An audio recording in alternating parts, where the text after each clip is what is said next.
संत रामपाल जी महाराज एक ऐसे महान संत जिन्होंने अपनी सतभक्ति, तत्व ज्ञान, करुणा और सेवा के बल पर समाज में नई मिसाल कायम की है। संत रामपाल जी महाराज की अगुवाई में उनके सभी सतलोक आश्रमों से समाज कल्याण के अद्भुत कार्यों ने समाज को सुनहरे भविष्य की एक नई उम्मीद दिखाई है। संत रामपाल जी महाराज से नाम दीक्षा लेने के बाद लाखों लोगों की लाइलाज बीमारियां जैसे कैंसर, एड्स आदि ठीक हुई। संत जी के ज्ञान से प्रेरित होकर उनके अनुयायियों ने लाखों यूनिट रक्तदान किया। संत जी ने लाखों बहन बेटियों का दहेज मुक्त विवाह करवाया।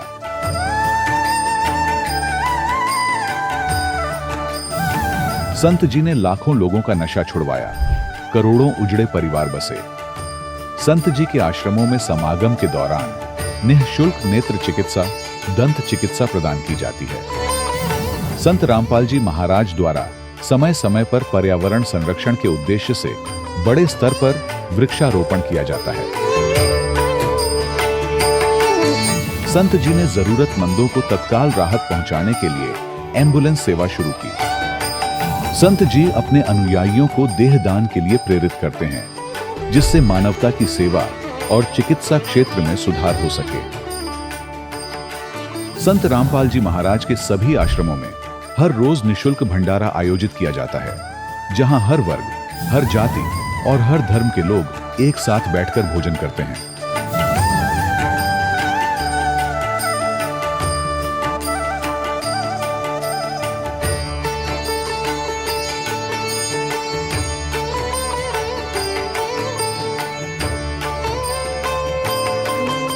संत रामपाल जी महाराज की अन्नपूर्णा मुहिम ने गरीब और बेसहारा लोगों के जीवन में एक नई ऊर्जा और उम्मीद को जन्म दिया है। घर घर खाद्य सामग्री और जरूरी मदद पहुंचाकर संत रामपाल जी महाराज ने लोगों को दुख और मजबूरी से लड़ने की ताकत प्रदान की है।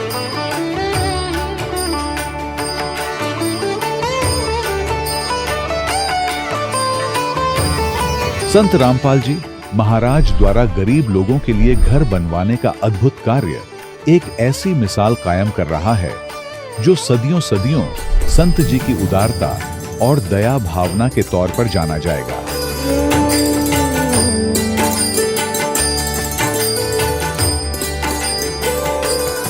संत रामपाल जी महाराज के आश्रम में हजारों बुजुर्गों को सम्मान और प्यार के साथ जीवन जीने का अवसर मिलता है। उनके खाने, रहने और स्वास्थ्य की पूरी जिम्मेदारी संत रामपाल जी महाराज उठाते हैं। अनाथ बच्चों के लिए संत रामपाल जी महाराज के सभी आश्रम किसी वरदान से कम नहीं। यहाँ उन्हें शिक्षा, संस्कार और भविष्य के लिए बेहतर अवसर प्रदान किए जाते हैं। चाहे बाढ़ हो, भूकंप या महामारी, संत रामपाल जी महाराज और उनके अनुयायी हमेशा ही जरूरतमंदों के लिए सबसे आगे खड़े रहते हैं। कोविड महामारी के दौरान संत रामपाल जी महाराज के आश्रमों से करोड़ों लोगों के लिए भोजन, दवाइयां और जीवन रक्षक सामग्रियां उपलब्ध कराई गई। चाहे गरीब की मदद हो या किसी शोषित और पीड़ित वर्ग के हक और सम्मान की लड़ाई, संत रामपाल जी महाराज ने हमेशा ही उनकी दबी आवाज को सरकारों तक पहुंचाया है और उन्हें उचित न्याय दिलवाने में अहम भूमिका अदा की है। समाज में आध्यात्मिक और सामाजिक मूल्यों के प्रति जागरूकता लाने में संत रामपाल जी महाराज हर कदम पर मानवता के सच्चे सेवक साबित हुए हैं। संत रामपाल जी महाराज का जीवन हमें सिखाता है कि सच्ची सेवा वही है जो निस्वार्थ भाव से की जाए। आइए हम भी इस महान सेवा के कार्य में इस महान संत से जुड़ें और संत रामपाल जी महाराज से नाम दीक्षा लेकर अपने जीवन को धन्य बनाएं।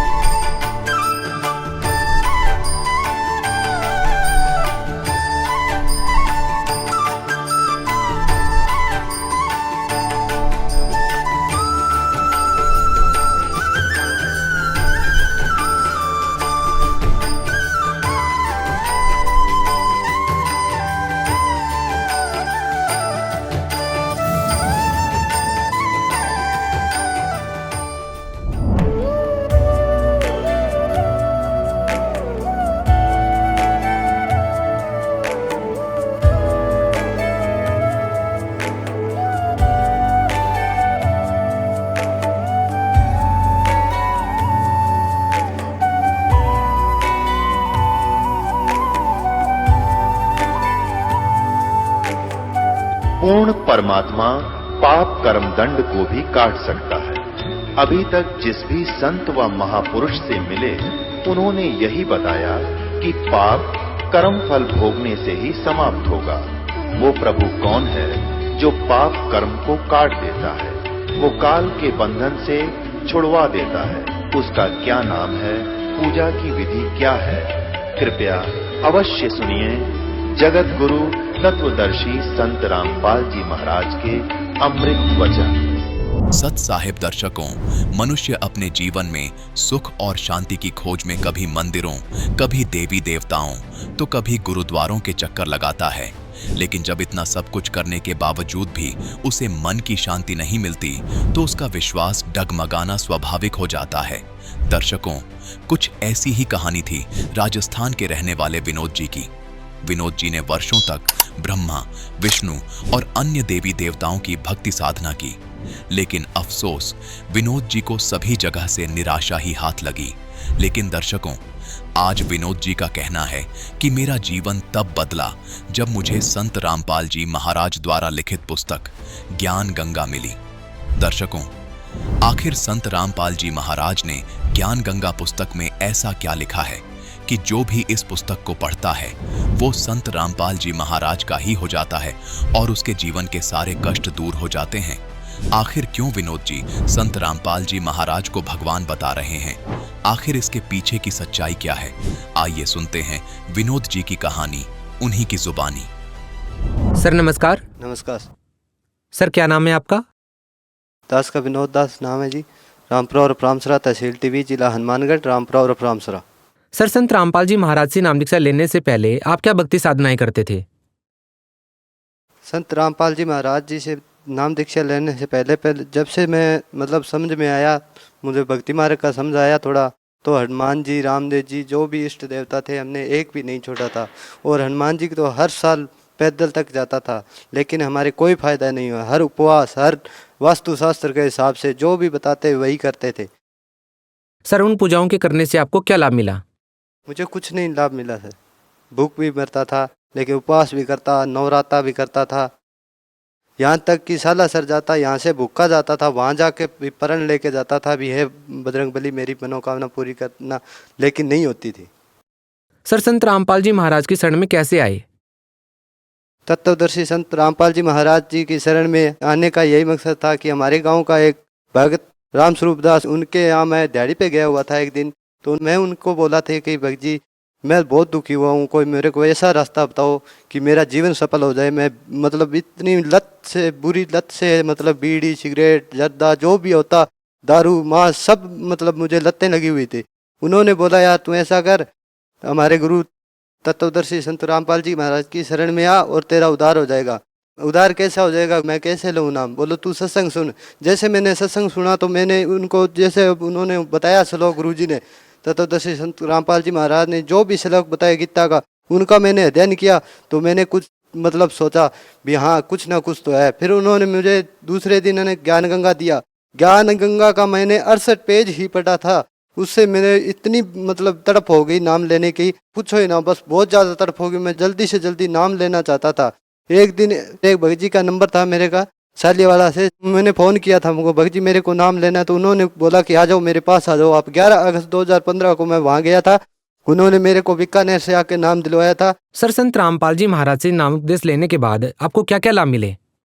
सर वैसे तो मेरे को बहुत लाभ मिला था। पहले मेरे सिवा नहीं, मतलब मेरे घर वालों को बहुत बड़ा लाभ मिला, क्योंकि मैं एक तो बीड़ी पीता था 3 मंडल, और मेरी मम्मी है, पिताजी तो है नहीं, तो वो मतलब मैं जहाँ सोता था वहाँ से एक बट्ठल इकट्ठी करके सुबह मतलब बाहर घेरती थी। वो मेरे को एक शराब, मतलब मेरे को शराब लगता था, उसका मेरा बहुत बड़ा सुधार हो गया। और दूसरा बात, एक मेरे कान में मतलब पानी पड़ता था, वो भी मेरा मतलब 1 अगस्त को जाने से, वहाँ से जाने से मतलब बहुत ज़्यादा फर्क पड़ गया। एक मेरे पेट में दर्द इतना था कि सारे डॉक्टर, हकीम, सियाणा और जहाँ भी तांती बांधनी थी, वहाँ से मैंने जो झाड़ा झंडा जो भी करवाना था, कोई विभूति दे देता था। हमारे नौगजा पीर, वहाँ पे मैंने बाहरी मतलब नमक जो भी चढ़ता था, मैं वहाँ जाता, हर बृहस्पतिवार को जाता। मतलब मेरे कुछ फायदा नहीं हुआ।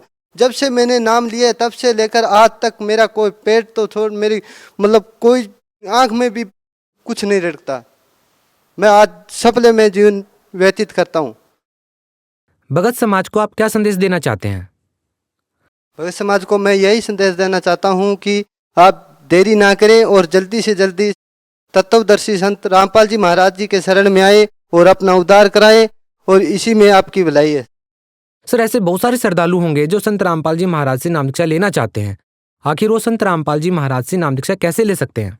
वो टीवी पे सत्संग चलता है, उनको समझे और देखे, उन पे नंबर है, उन पे नंबर पे कांटेक्ट करें और नंबर से कांटेक्ट करके नामदान ले और अपना जीवन सफल बनाएं। सर, बहुत बहुत धन्यवाद। नमस्कार। दर्शकों, अभी आपने सुने संत रामपाल जी महाराज से दीक्षा प्राप्त करके सुखी हुए भक्त के अनुभव। अब देखिए जगत गुरु तत्वदर्शी संत रामपाल जी महाराज के मंगल प्रवचन। इतना ही काफी समझ लेना, भ्रमित ना होना, क्योंकि ये अध्यात्म ज्ञान है, बालकों का खेल नहीं है। आप तो अज्ञान से भरे पड़े हो। अब उस अज्ञान को निकालने के लिए दास को इतना प्रयत्न करना पड़ा है, इतने बड़े बड़े उदाहरण ला करके सब फिर सेट करना पड़ रहा है, तब ये यथार्थ ज्ञान आपने सुहावेगा। ये प्रयत्न इसलिए करा दास। तो सतनाम 2 अक्षर का है, इसमें एक ओम एक तत् गुप्त है। प्रसंग चल रहा था, ये कहता है कि मैं तुझे सब पापों से मुक्त कर दूंगा। कैसे कर देगा? कि हम पहले ओम नाम का जाप ब्रह्म का है, इसकी भक्ति करते रहे ऋषि लोग, हम पहुंच गए ब्रह्म लोक में। इसकी कमाई खत्म हुई, फिर पृथ्वी लोक पर आगे देवने कुत्ते हमने यह पूंजी यही नाश करते रहे अपनी। अब इस पूंजी का नाश नहीं करेंगे, हम इसको पकड़ा देंगे, पकड़ते रहिए और हमें बरी कर यहाँ से, हम इसका ऋण दे देंगे। तो ये हमारा मांगे क्या, इसका हमारा लेन देन क्या रहा फिर? तो इसको जैसे पहले क्या होता था, साहूकार लोग जो छोटे व्यक्ति निर्धनों को अपने मजदूर बना लेते थे, उनको पहले पैसा दे देते थे, थोड़ा बहुत 1000, 2000, 10,000 जैसा भी। अब वो उसको कहता इतने दिन में नहीं दिया ना तूने मेरा पैसा, तो तुझे मजदूर लगा दूंगा। अब वो पैसा उसने खर्च कर दिया, कमाई की नहीं, कोई धंधा नहीं किया, तो फिर मजदूर लगाता था उसको साहूकार, उस अपने कर्जदार को, और कहता था तेरी मजदूरी से काटूंगा और पूरे करूंगा। तो फिर हम क्या करेंगे, उस मजदूरी जो पैसा हम कमाएंगे हम खर्च नहीं करेंगे, इसको दे देंगे, ये आपको मजदूरी से, आपको मजदूर नहीं रखेगा, छोड़ देगा।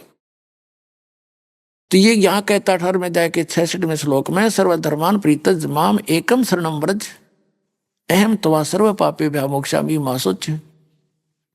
गीता ज्ञानदाता कहता है कि मेरे सत्र के, क्योंकि ओम नाम का जाप इसके सत्र का, गीता अध्याय नंबर 15 के श्लोक नंबर 16 और 17 में 3 पुरुष हैं, सरपुरुष, अक्षर पुरुष और उत्तम पुरुषत्व ने 8वें अध्याय के एक मंत्र में पूछा अर्जुन ने कि आपने जो 7वें अध्याय के 29वें मंत्र में जिस तत्ब्रह्म का जिक्र किया है कि उसको जानकर व्यक्ति सारे धातुओं से परिचित और सब कर्मों से परिचित व्यक्ति जरा मरण से छुटकारा चाहता है, तो तत्ब्रह्म क्या है? 8वें अध्याय के 3रे श्लोक में उत्तर दिया गीता ज्ञानदाता ने, वो परम अक्षर ब्रह्म है। तो यहाँ गीता अध्याय नंबर 15 के श्लोक नंबर 16 और 17 में 3 पुरुष हैं, 3 प्रभु हैं। सरपुरुष ये ब्रह्म है गीता ज्ञानदाता, अक्षर पुरुष ये पर ब्रह्म है जो 7 संग ब्रह्मांड का स्वामी है। गीता ज्ञानदाता केवल 21 ब्रह्मांड का स्वामी मालिक प्रभु है। और उत्तम पुरुषत्व ने 15वें अध्याय के 17वें श्लोक में जो वास्तव में परमात्मा है, वास्तव में अविनाशी है, वो 3 दोनों से अन्य है। तो ये 3 पुरुष, नीचे वाले तो आपको बताई दिए, ब्रह्मा विष्णु महेश दुर्गा गणेश जी के मंत्र आपको पहले बता दिए, जो प्रथम स्टेज में हम देते, उनसे हम यहाँ तक बरी हुए। अब रह गए ये सरपुरुष और अक्षर पुरुष और परम अक्षर पुरुष, इन तीनों के मंत्र हैं गीता अध्याय नंबर 17 के श्लोक नंबर 23 में, ओम तत्सत इति निर्देश ब्रह्मण त्रिविध समर्थ है।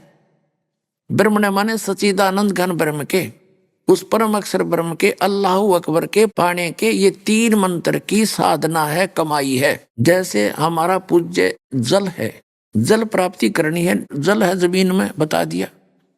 उसका क्या प्रोसेस है? हैंडपंप लगाएंगे हम तो बोकी लगाएंगे, बोकी लगाएंगे और पाइप को नीचे लोअर करते रहेंगे, डाउन करते रहेंगे। तो सतनाम का काम है बोकी और पाइप जितना, वो पानी तक, जल तक पहुंचा कर उसका काम पूरा हुआ। पूरा तो नहीं, वो भी सहयोगी तो साथ रहेगी, पाइप तो साथ ही रहेगी। फिर जब तक हैंडपंप नहीं लगाया जाएगा, ऊपर मशीन नहीं लगाई जाएगी, उसकी भी पूजा करनी है। चाहे मोटर लगा के कर लो, चाहे हाथ से कर लो। वो मोटर लगाओगे तो उसकी पावर का, बिजली का खर्चा देना होगा, वो भी साधना करनी पड़ेगी। हैंडपंप लगाया, हैंडपंप है सार नाम, वो सत्य शब्द, गीता अध्याय नंबर 17 के श्लोक नंबर 23 का जो ओम तत्सत, ओम और तत् ये दो मंत्र, ये तो सतनाम है। समझो श्वास उ श्वास की बोकी, श्वास उ श्वास से सिमरन इसका, ये तो बोकी ने काम कर दिया। सार नाम नहीं मिला, यानी सार नाम नहीं जोड़ा उसके ऊपर, पाइप के ऊपर हैंडपंप नहीं लगा तो काम फिर भी अधूरा ही है, वो पूज्य वस्तु प्राप्त नहीं हुई। तो फिर हैंडपंप लगा दिया, यानी सार नाम दे दिया आपको, तो फिर उसकी भी साधना करनी है, तभी वो जल मिलेगा। हैंडपंप हिलाना पड़ेगा।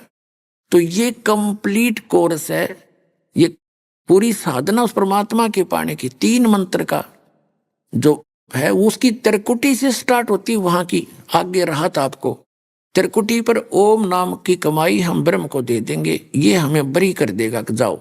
वैसे नहीं करेगा, ये दास आपके साथ होगा। कबीर साहब अल्लाह अकबर इस दास के रूप में आपके साथ खड़ा होगा। और पुण्यात्मा, परमात्मा ने हमें गाइडलाइन दी है, जैसे युद्ध से पहले सैनिकों को सारे दाव पेच सिखाए जाते हैं, तो आप जी को यहाँ जो दाव पेच सिखाए जाते हैं, उस अंतिम आखिरत के समय पर जो आपने क्रियाएं करनी है कि गुरु मानुष कर जानते ते नर कहिए अंध, वह दुखी संसार में फिर अग काल के फंद। गुरु को मानुष कर नहीं जाने, गुरु को एज ए गॉड ट्रीट करे, क्योंकि आगे भी वो परमात्मा इस दास के रूप में आओगा। अगर वो अन्य रूप में आ गया तो भ्रमित हो जाओगे हैं। तो इस दास के रूप में आपके सामने खड़े पाओगे, तो फिर आपका जैसा भाव, जैसा निष्कपट भाव लगन यहां होगी, तो वहां भी ऐसी होगी।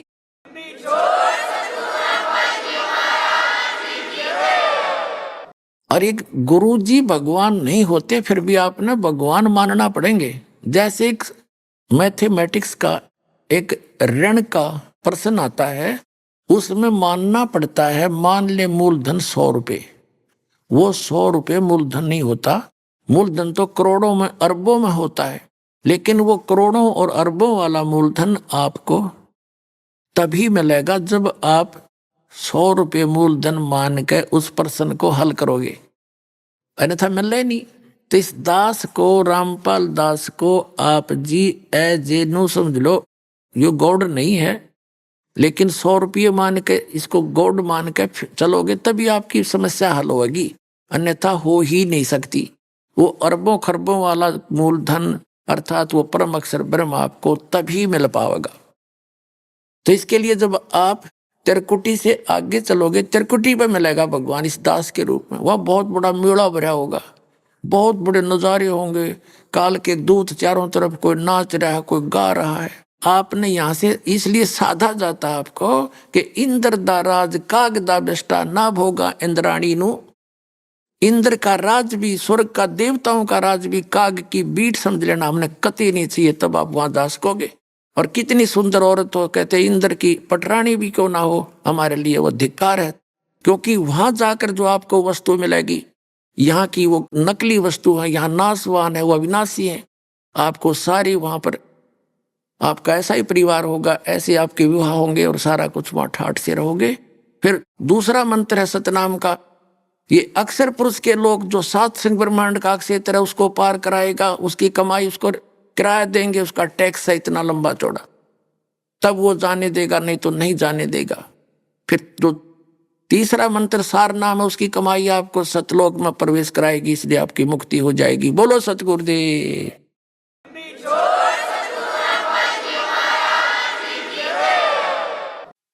ये है वो complete method of worship, complete course of worship, जो ना कुरान शरीफ में है, ना तौरात के अंदर है, ना जबूर में, ना इंजिल में, ना पवित्र बाइबल में, ना वेदों में, ना श्रीमद् भगवद गीता में। वो सूक्ष्म वेद में पूर्ण परमात्मा द्वारा दिए गए ज्ञान में है, वो इस दास के पास उपलब्ध है। पूरा विश्व आओ, अपना कल्याण करवाओ। बोलो सतगुरुदेव।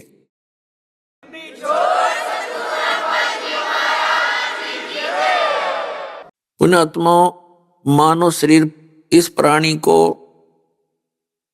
केवल परमात्मा प्राप्ति के लिए ही प्राप्त हुआ है और परमात्मा की जानकारी संत दिया करते हैं। और संत वही होता है जो सद्ग्रंथों के गूढ़ रहस्यों को ठीक से समझकर श्रोताओं को, जिज्ञासुओं को, श्रद्धालुओं को बतावे। सद्ग्रंथ क्या होते हैं? सद्ग्रंथ उनको कहते हैं जो गॉड गिवन ज्ञान होता है। पुण्यात्माओं, हमें यही भूल लगी रही अभी तक कि हम जिस भी संत ऋषि से संबंध हुआ, जिससे हम मिले, उन्होंने जैसा भी ज्ञान दिया, हमने उनके वचनों को सत्य माना। कारण क्या था कि हमारी जो आध्यात्मिक जो ज्ञान की बुद्धि थी वो विकसित नहीं थी और हम ये सोच लेते थे कि इस महापुरुष ने, इस संत ने, ऋषि ने कई वर्षों से साधना करके और परमात्मा को प्राप्त कर लिया होगा और इसने परमात्मा की महिमा को ठीक से जान लिया होगा। लेकिन हम इतना भी नहीं सोच पाते थे कि कोई संत परमात्मा की कुछ डेफिनेशन बता रहा है, दूसरा अन्य ही परिभाषा बताता है। उनके अनुभव भी भिन्न भिन्न होते। परमात्मा से प्राप्त करने वाली जो साधना होती है वो भी हमें भिन्न भिन्न ही बताया करते थे। अब तत्व ज्ञान से पता चला कि परमात्मा की महिमा को परमात्मा ही बता सकते हैं। जीव की बुद्धि अगर परमात्मा वाले स्तर पर पहुंच गई तो वो तो परमात्मा ही हो गया। तो आज तक जितने भी ऋषि महर्षि हम सुना करते थे और उनके कारनामे कृष्ण भी हम सुना करते थे। उदाहरण के तौर पर अगस्त ऋषि जी ने 7 समुद्रों को एक घूंट में पी लिया था। पुण्यात्माओं, ये जो आज की विज्ञान वाले अपना सिर पटक लियो, इन 7 समुद्रों को एक घूंट में पी के दिखा दियो, तो ये कितना ही विज्ञानी बन जाना। क्योंकि साइंस एक सेपरेट इशू और गॉड इज कंप्लीट कोरस है, कंप्लीट है इन ऑल रिस्पेक्ट। तो इन ऋषियों ने उस परमात्मा की भक्ति की, उससे शक्ति प्राप्त करी, लेकिन वो परमात्मा नहीं हो सकते। थोड़ी सी शक्ति प्राप्त कर ली। अब जैसे थर्मल प्लांट है और एक 220 केवी का एक पावर हाउस है, वो थर्मल प्लांट नहीं हो सकता। इसी प्रकार जैसे किसी ने अपनी बैटरी चार्ज कर ली और उस इन्वर्टर से वो जगह जगह जाकर उसके कारनामे दिखा रहा, कभी पंखा चला देता है, कभी ट्यूब जला देता है, वो तो बैटरी डिस्चार्ज कर रहा है अपनी चौड़ने के चक्कर में। तो ये ऋषि जो थे ये बैटरी चार्ज कर लेते भगवान से उसका कनेक्शन जोड़ के और फिर आगे तमाशे दिखाया करते थे। ये जादूगरी थी, ये सिद्धियां जो है जादूगरी होती है। तो पुण्यात्माओं, अध्यात्म ज्ञान के अभाव से हम ऐसे चमत्कार दिखाने वाले ऋषि महर्षियों को हम परम संत मान बैठे थे। ऐसा करिश्मा कोई कर दे तो स्वाभाविक है उसके साथ जनता का लग जाना। आरामते से भोले भाले हैं ये अभिनेता और अभिनेत्री, ये तो कोई जादूगरी भी ना जानते, चटक मटक झटक पहले हम इनके पीछे हो लेते हैं, अकल हमारे में रहे ना रही, क्योंकि हम तत्व ज्ञानहीन हो गए और ये दूसरे मदारी थे। ये हीरो और हीरोइन ये भी एक मदारी समझ लो, अपनी रोजी रोटी के लिए 100 बकवास कर डालें। ये ऐसे एक मदारी जाकर के कहीं डुगडुगी बजाता है, कोई सपेला सपेर अपने सर्प दिखा कर रोटी कमा रहा है। ऐसे ये ऋषि जी थे और इनको हम सुप्रीम पावर माना करते थे। तो परमात्मा कहते हैं मेरे साथ दो भाई उस सत्य ज्ञान को देने के लिए, अपने द्वारा रची हुई सृष्टि को बताने के लिए स्वयं परमात्मा को ही यहां आना पड़ता है, क्योंकि अन्य सब जीव हैं वो कुल एक पीव है, वो एक ही मालिक है, वो एक ही सबका पिता है, उसमें सर्व गुण है, माता और पिता और पति माने कुल मालिक स्वामी के। तो उसके अतिरिक्त जिन्होंने भी जैसा कोई अनुभव अपने सामर्थ्य अनुसार प्राप्त किया वो इनकम्प्लीट ही था, वो अधूरा था, और उस अधूरे को उसने पूर्ण मान रखा था। और फिर उनके अनुयायियों ने भी उसको कंप्लीट ही मान रखा था, अपने गुरु ऋषि पीर पैगंबर के उस संदेश को। और साथ साथ हम अपने सदग्रंथों को सत्य मानते थे। सदग्रंथ कौन कौन है? पवित्र चारों वेद, ऋग्वेद, यजुर्वेद, सामवेद, अथर्ववेद और श्रीमद् भगवत गीता, 18 पुराण, इन सभी को हम अपने सदग्रंथ मानते थे और सत्य मानते हैं। और हम ये भी मानते थे कि जितने गुरु ब्राह्मण, ऋषि मंडलेश्वर, पीर महंत, ये इन्हीं सदग्रंथों के अनुकूल ज्ञान हमें दे रहे हैं, क्योंकि वो रेफरेंस इन्हीं का दिया करते थे। तो हमें कोई प्रॉब्लम नहीं आई, हमने कोई डाउट पैदा नहीं हुआ कि ये झूठ बोल रहे होंगे। अब परमात्मा ने आके 600 वर्ष पहले उस तत्व ज्ञान को परमात्मा स्वयं आकर ज्ञान बताते हैं। श्रीमद् भगवत गीता अध्याय नंबर 4 के श्लोक नंबर 32 में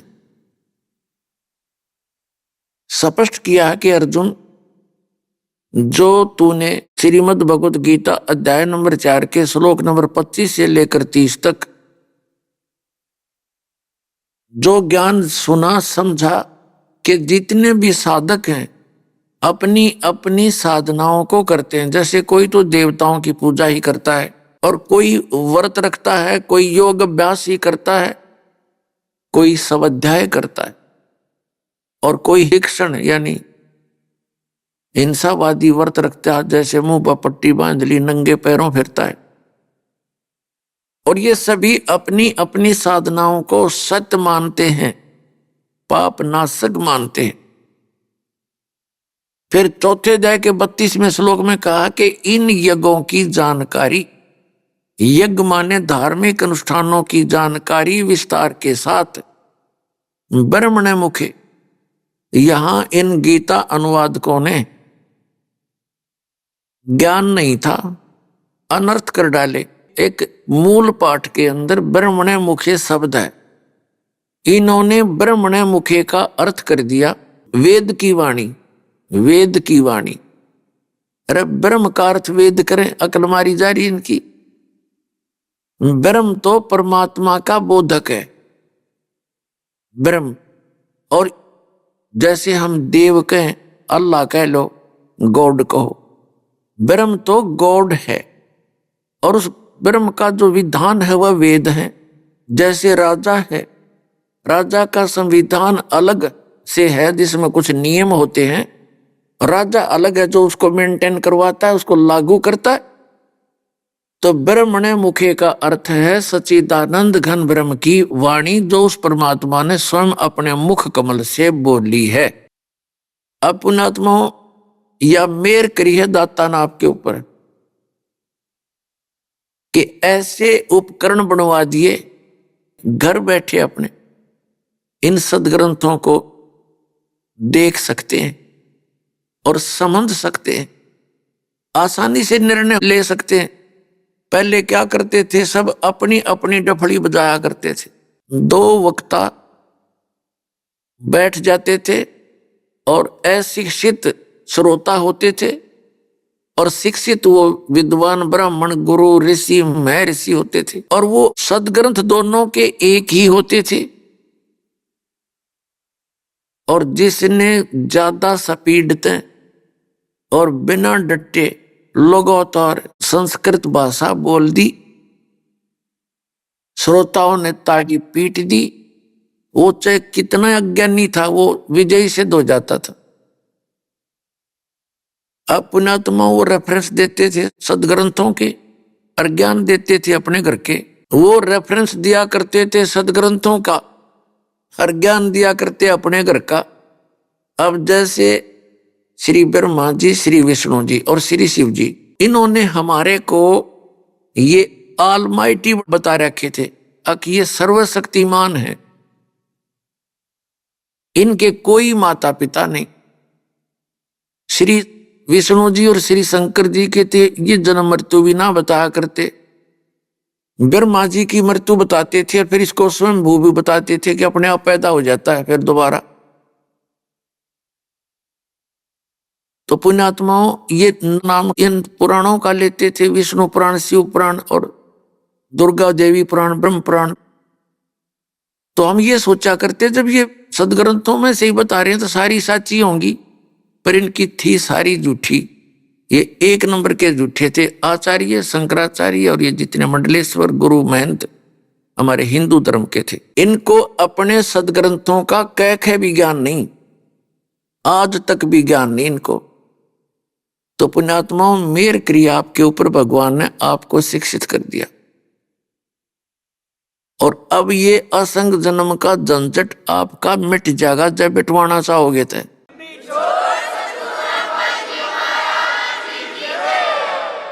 और जब गफलत करोगे और इतना सुअवसर प्राप्त करके भी, जैसे बच्चा स्कूल में प्रवेश पाता है विद्यालय में, और परिवार वाले उसको पूरी छूट देते हैं, पूरी सुविधा देते हैं, खूब खा पी, अच्छा ओढ़ पैर, लेकिन बेटा अपनी पढ़ाई करके सफल हो, तो वो चांस आपको मिला हुआ है जितने मनुष्य शरीरधारी प्राणी हैं इस पृथ्वी के ऊपर।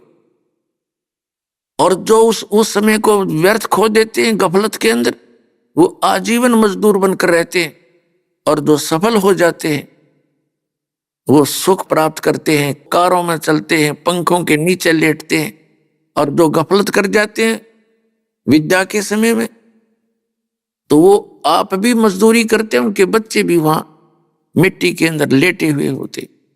तो पुण्यात्माओं यदि आप ईब चूक गए इस गोल्डन चांस को, ये गोल्डन चांस है चारों युगों का, ये प्राइम टाइम है उस भक्ति का, मोक्ष का। इसमें कंप्लीट कोर्स आपको दिया जा रहा है। पहले आंशिक साधनाएं दी जाती थी जिससे केवल आप इस जन्म मरण के चक्कर में रहते थे, मानव शरीर अधिक प्राप्त हो जाते थे। तो अब परमात्मा ने ये समय दिया है, तो अब आप इसको चूकना नहीं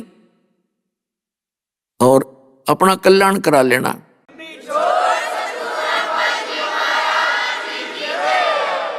प्रसंग चल रहा है कि श्रीमद् भगवत गीता अध्याय नंबर 4 के श्लोक नंबर 32 में एक ब्रह्मण्य मुख्य शब्द है मूल पाठ में। तो इन अनुवादकर्ताओं ने इसका अड़ंगा कर रखा है, वेद की वाणी में लिख दिया। श्रीमद् भगवत गीता अध्याय नंबर 17 श्लोक नंबर 23 में यही ब्रह्मण्य शब्द है। ब्रह्मण्य ओम तत्सत इति निर्देश है, ब्रह्मण्य तिर्विध समर्थ है, ब्राह्मणा तेन वेदा च यगा विहिता पुरा। पुण्यात्माओं आपने सनातन धर्म सुना, और सनातन धर्म के व्यक्ति श्री ब्रह्मा, श्री विष्णु, श्री शिव जी से ऊपर उनकी बुद्धि नहीं गई, और किसी ने ब्रह्म मानकर पूजा की तो भी लास्ट में उनके साथ कैसे धोखा हुआ, उन्होंने साधनाएं की, वेदों अनुसार ओम नाम का जाप शुरू किया। और ब्रह्मा जी को आकाशवाणी हुई थी जब इसका जन्म हुआ था, तब ये युवा हुआ था कि तप करो तप करो। वो तप करो का आदेश था इस ब्रह्म का, काल का, और ब्रह्मा जी ने सोचा ये भगवान का आदेश है, वो तप है, तो उस आकाशवाणी से ग्रहण कर लिया। और यजुर्वेद के 40वें अध्याय के 15वें मंत्र से ओम मंत्र ले लिया। ओम मंत्र को उस पूर्ण परमात्मा का जानकर ऋषियों ने साधना की, और साथ में वो आकाशवाणी वाला हठ योग तप ले लिया। तो इन्होंने साधनाएं की, मेडिटेशन किए हठ योग से।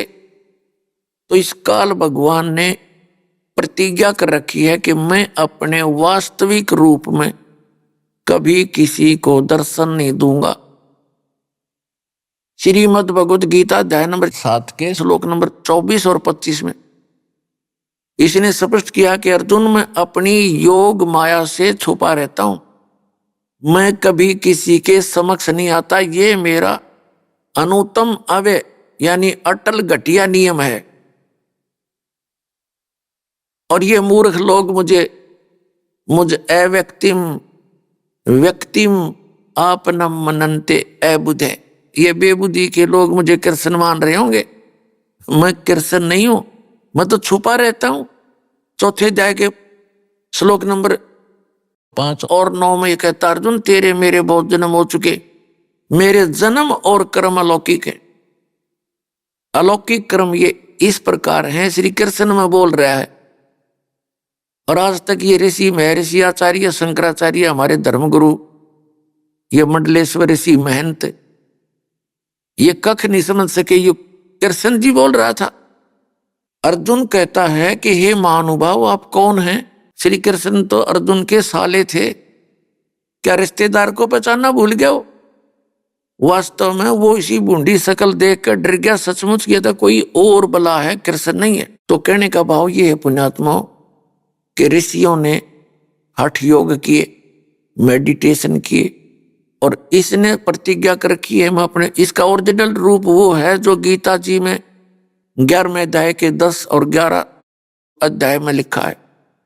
अर्जुन देख रहा उसका, अर्जुन जैसा योद्धा भी कांप गया और घबरा गया, कति थर थर कांपे। वो है इसका असली रूप। इसने कहा है गीता अध्याय नंबर 11 के श्लोक नंबर 32 में कि मैं काल हूं, सबको खाने के लिए अब आया हूं।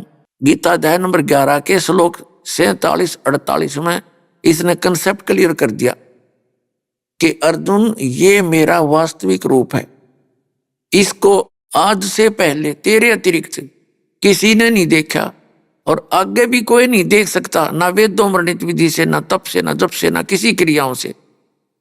इति सिद्धम के वेदों में वर्णित विधि तो वही है जो श्रीमद् भगवद गीता में वर्णित है, वही वेदों में है। तो परमात्मा प्राप्ति नहीं हो सकती। उसके लिए ऑप्शन छोड़ रखा है कि यदि तुमने उस परमात्मा की शरण में जाना, इसने तो कसम खा रखी मैं दिखूंगा नहीं किसी ने, मैं किसी के सामने आऊंगा ही नहीं, फाइनल है। और इसी कारण से हजरत मोहम्मद जी को इसी काल भगवान ने पर्दे के पीछे से सारे आदेश दे दिए। और वही ये गीता के अंदर श्री कृष्ण में प्रवेश करके ज्ञान दे रहा गीता का।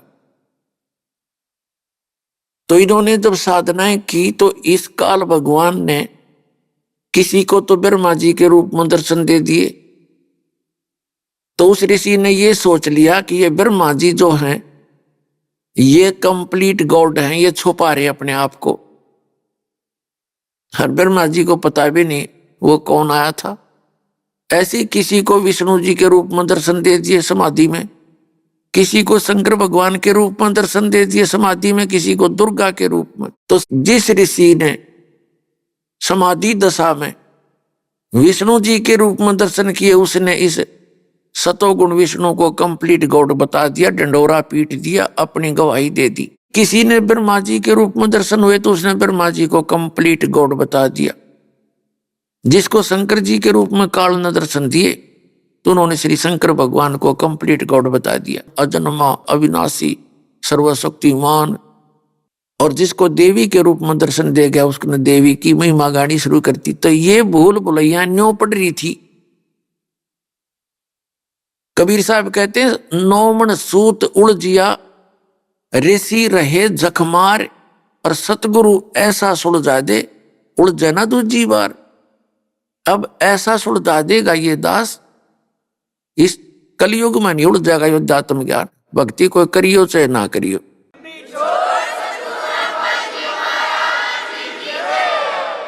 वैसे तो पुण्यात्मा परमात्मा सुलझा के धर गए थे, सुलझा कर रख गए थे सुरक्षित, लेकिन ये कबीर पंथी, ये बालक थे, इन्होंने वो सूत अधिक उलझा दिया। जितने मुंह उतनी बातें, जितने संत उतना ही नाम, वैसा ही ज्ञान उलझ पुलझ कर दिया। अब उसी परमात्मा कबीर भगवान ने इस दास पर दया करी, इतनी बुद्धि दी। दास की इतनी औकात नहीं थी कि इतने निर्मल ज्ञान को और परमात्मा के बच्चों तक सुलझा कर पहुंचा सकूं। ये कबीर परमात्मा की दया से सारा कुछ हो रहा है।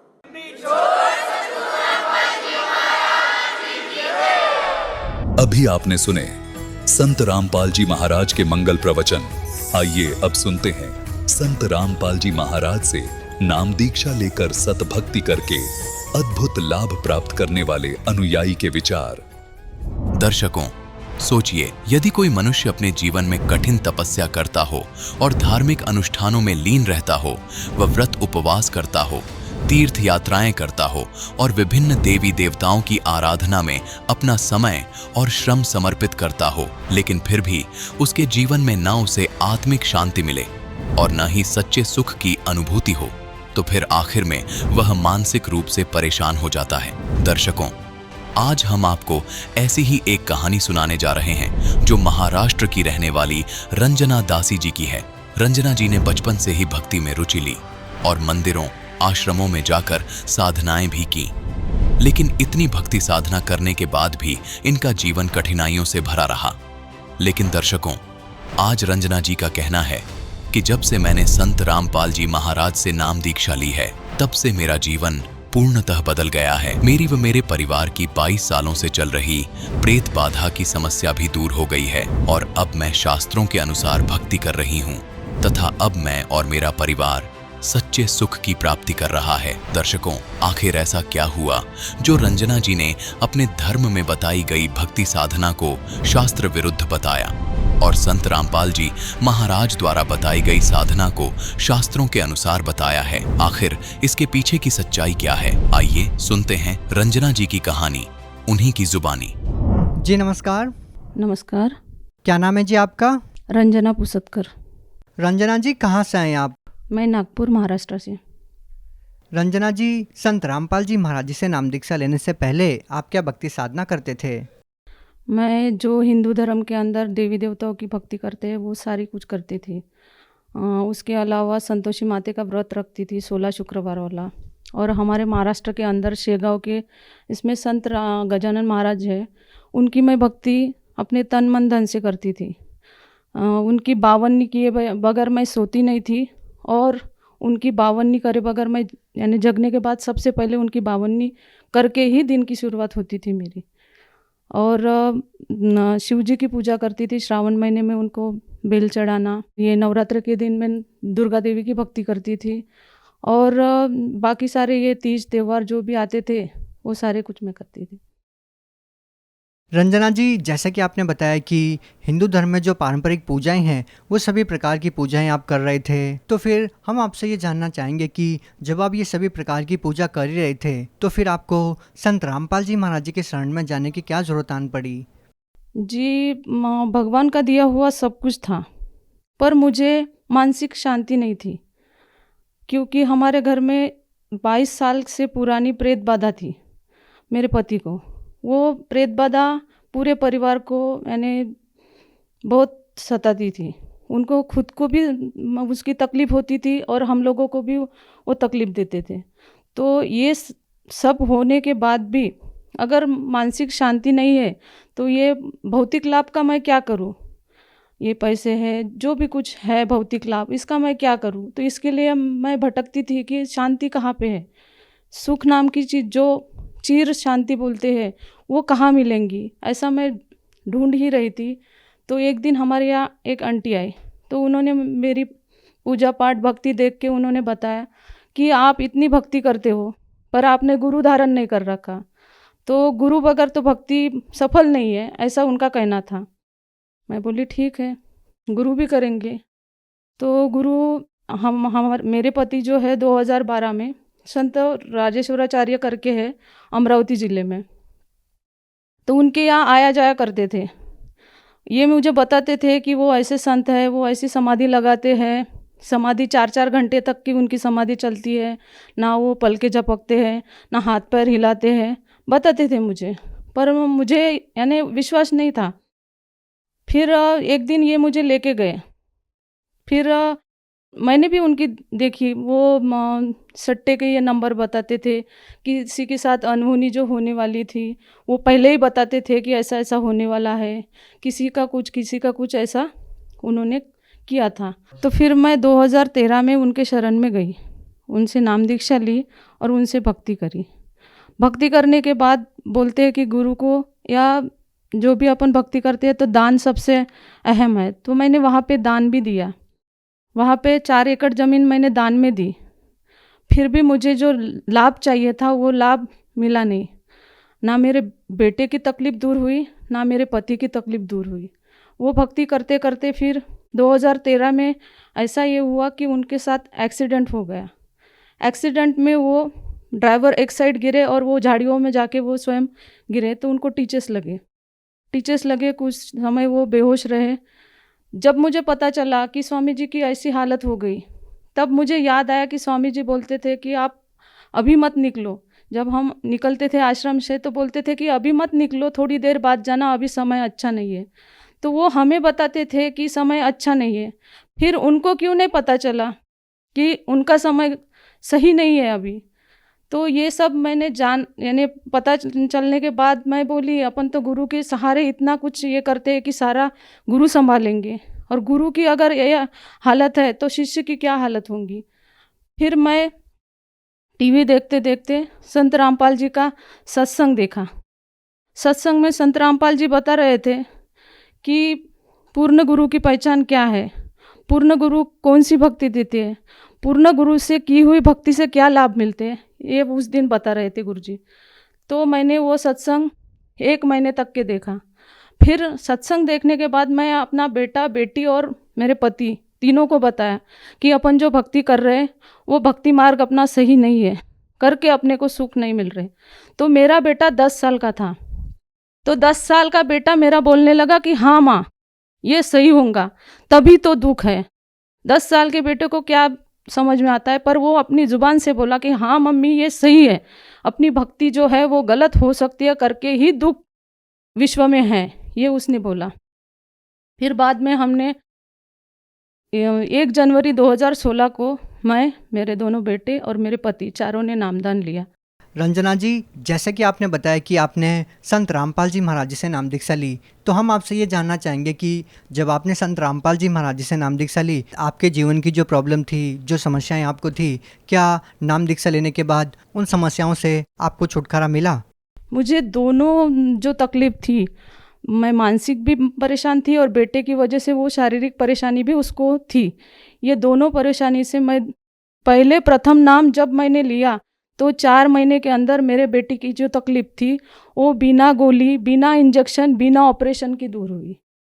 और मेरे पति की प्रेत बाधा, उनको 22 साल पहले की प्रेत बाधा थी। उनको परेशानी ये थी कि उनकी आंखें लाल हो जाती थी, शरीर पूरा गर्म हो जाता था और चिड़चिड़ापन इतना होता था उनको, और अस्वस्थ रहते थे, वो खुद भी अस्वस्थ रहते थे।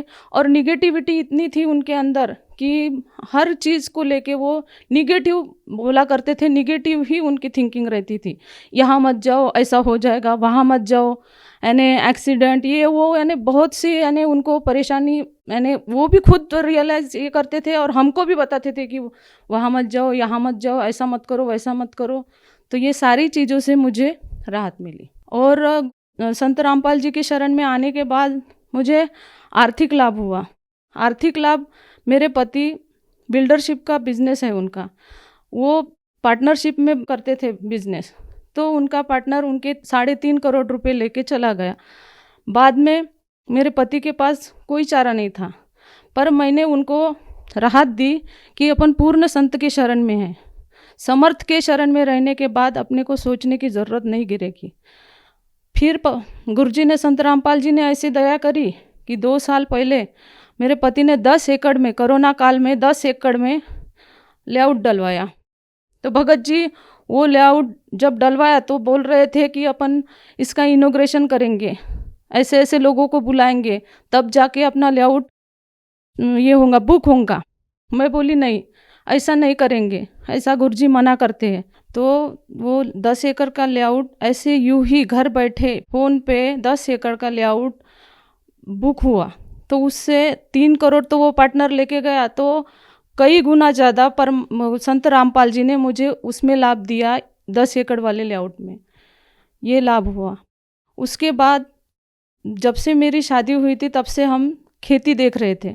तो खेती ऐसी, मैंने जहाँ जाओ तो कहीं पानी नहीं था, तो कहीं रोड नहीं था, तो कभी छूट यानी कम थी। पर जब संत रामपाल जी महाराज के शरण में मैं 2016 में आई और 2017 में मुझे इतनी अच्छी ज़मीन मिली, जो कि 20 लाख रुपए एकड़ की ज़मीन थी। वो हमें एक बंदा आके घर में बोलता है कि भाई ये 14 लाख रुपए एकड़ में देने वाला है वो, पर उनको एक साथ कैश चाहिए, तो ये सौदा आप रख लो। तो ये मुझे विशेष लाभ हुआ। वो जगह ऐसी है कि रोड टच है, 12 महीने वहाँ पे पानी है और 12 महीने आप उसमें खेती किसानी कर सकते हो। तो इतना ढूंढने के बाद 10-12 साल में मुझे जो चीज़ नहीं मिली वो 1 साल में संत रामपाल जी के शरण में आने के बाद मिली। ये मुझे लाभ हुआ संत रामपाल जी के शरण में आने के बाद। दूसरा एक लाभ, मैं एक दिन बाहर गई हुई थी, हमारे घर में कारपेंटर का काम चालू था, तो मुझे ऐसे लगा कि मेरे ससुर घर पे रहेंगे, तो मैंने अपने अलमारी में कुछ जेवरात, कुछ पैसे लॉक करके बाहर निकल गई थी। कारपेंटर ने काम करे और मेरे ससुर जी लॉक करके निकल गए। सामने वाला लॉक उन्होंने किया और बीच वाला जो दरवाज़ा था उसको लॉक नहीं करे। बारिश हो रही थी, हमारे घर के सामने आम का पेड़ है, तो वहाँ पे 2 लड़के खड़े हुए। वो 2 बंदे पेड़ के नीचे खड़े थे, बारिश आ रही थी, तो उन्होंने सोचा कि गेट खुला है तो क्यों ना पोर्च में जाके खड़े हो जाए। वो पोर्च में आके खड़े हो गए। फिर बाद में उन्होंने सोचा कि अंदर देखते कुछ मिल जाए, तो उन्होंने अंदर प्रवेश किया। एक ने अंदर प्रवेश किया और दूसरे को बोला कि आप आगे से देखते रहना, कोई आ ना जाए। तो फिर वो बंदा चैनल गेट से मेरे घर में अंदर प्रवेश किया। अंदर प्रवेश करने के बाद उसने सारी चीज़ें ढूंढ डाली, जो मेरी अलमारी खुली थी वो पूरी ढूंढ डाली, उसमें उसको कुछ भी नहीं मिला। जो अलमारी लॉक करके रखी थी उसी अलमारी के बाजू में संत रामपाल जी की गुरु गोविंद वाली फ़ोटो, जहाँ पे मैं दंडवत करती हूँ, वो रखी थी। और उसने देखा कि यहाँ पे अलमारी लॉक है, पर उसकी बाजू वाले औजार पे नज़र नहीं गई, हालांकि पूरे औजार वहीं पे थे। थोड़ी सी अगर वो एक ये उठा के हथौड़ा मारता ना, तो उसको पूरी चीज़ें मिल जाती थी। पर संत रामपाल जी की दया से वो पूरा का पूरा जैसे कि वैसा पाया मैंने, पूरा गोल्ड, पूरे पैसे घर में आने के बाद जैसे कि वैसे पाए। फिर बाद में जो एक बंदा बाहर खड़ा था, वो आगे वाले दुकान में जाके बता रहा कि इनके घर में चोर घुस गए। तो वो दुकान वाले ने मेरे ससुर जी को फ़ोन किया कि आप घर लॉक करके गए, आपके घर में चोर घुसे हैं। फिर जाके उन्होंने वो चोर को पकड़ा। पकड़ने के बाद सिर्फ उसके जेब में एक पेन ड्राइव मिली, बाकी कुछ नहीं मिला। फिर मेरे ससुर मेरे को फ़ोन करते हैं कि बेटा तू लॉक करके गई थी, तो उसमें क्या है। मैं बोली क्योंकि मुझे पता था कि इसके पहले भी चोरी हो चुकी, कुछ नहीं बचता था। मैं बोली गया होगा सो गया होगा, जो बचा होगा वो अपना होगा। मैं ऐसा करके उनका फ़ोन रख दिया। फिर बाद में जब मैं घर पे आई तब मैंने देखा कि मेरा जो का त्यों जहाँ रखा था वो वही के वही पाया मैंने। ये मेरे से संत रामपाल जी के शरण में आने के बाद लाभ हुए। मेरे पति को शराब, जुआ, ये खर्रा, ये सारी चीज़ों की ये थी, लत लगी थी, वो छोड़ना चाहते थे। उन्होंने कितने तो भी संकल्प किए, शनिदेव का संकल्प किया, बजरंग बली का संकल्प किया, पर उनका ये व्यसन छूटा नहीं। वो भी त्रस्त थे, यह व्यसन से वो त्रस्त थे, पर छूट नहीं पा रहा था। कुछ दिन के लिए वो त्याग सकते थे, पर आजन्म के लिए वो छोड़ नहीं सकते थे। बाद में संत रामपाल जी के शरण में आने के बाद उनको ऐसे मंत्र दिए गए कि जो मंत्र से उनकी ये सारी चीज़ें छूटी, और वो ये सारी चीज़ें छूटने के बाद वो भी सुखी हो गए और मेरा परिवार भी सुखी हो गए। रंजना जी, जैसे कि आपने बताया कि संत रामपाल जी महाराज जी से नाम दीक्षा लेने के बाद आपको अनेकों लाभ मिले। हम आपसे ये जानना चाहेंगे, भक्ति आप पहले भी करते थे, लेकिन उन भक्ति को करने से आपको कोई लाभ नहीं मिला, तो आपको संत रामपाल जी महाराज जी से नाम दीक्षा लेने के बाद कैसे लाभ मिलने लगे? क्या कारण मानते हैं आप? संत रामपाल जी सद्भक्ति देते हैं, शास्त्र प्रमाणित भक्ति देते हैं, पूर्ण भक्ति देते हैं, सद्भक्ति, शास्त्र प्रमाणित, शास्त्र विधिवत भक्ति देते हैं, करके लाभ होते हैं।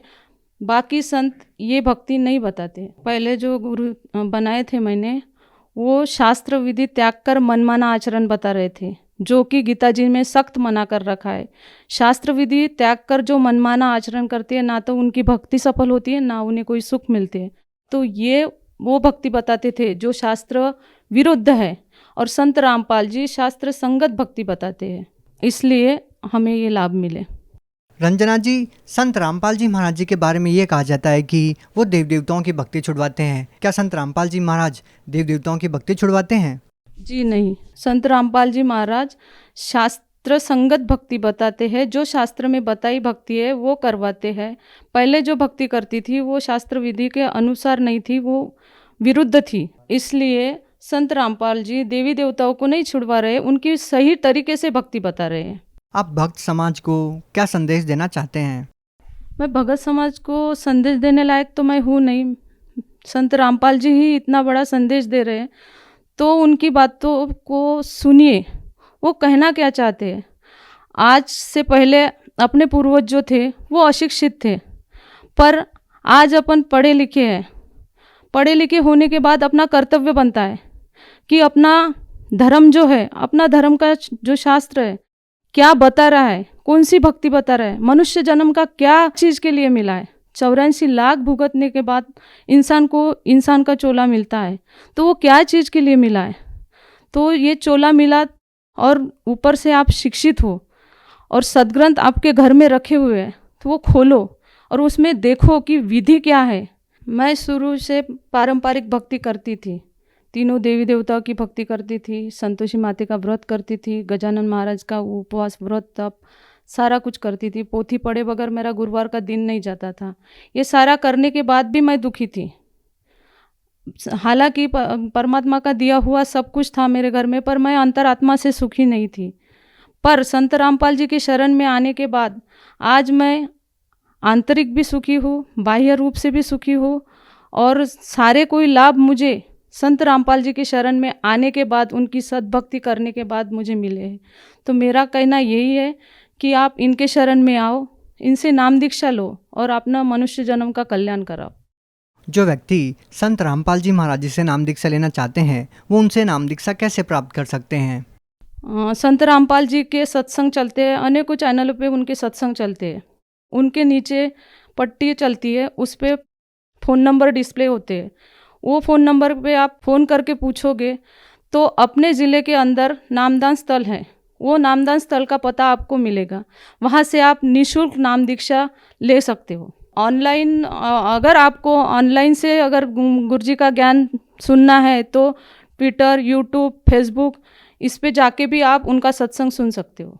नीचे दिए गए फ़ोन नंबर पे आप फ़ोन करके आप अपने ज़िले के अंदर निःशुल्क नाम दीक्षा ले सकते हो। जी धन्यवाद। धन्यवाद।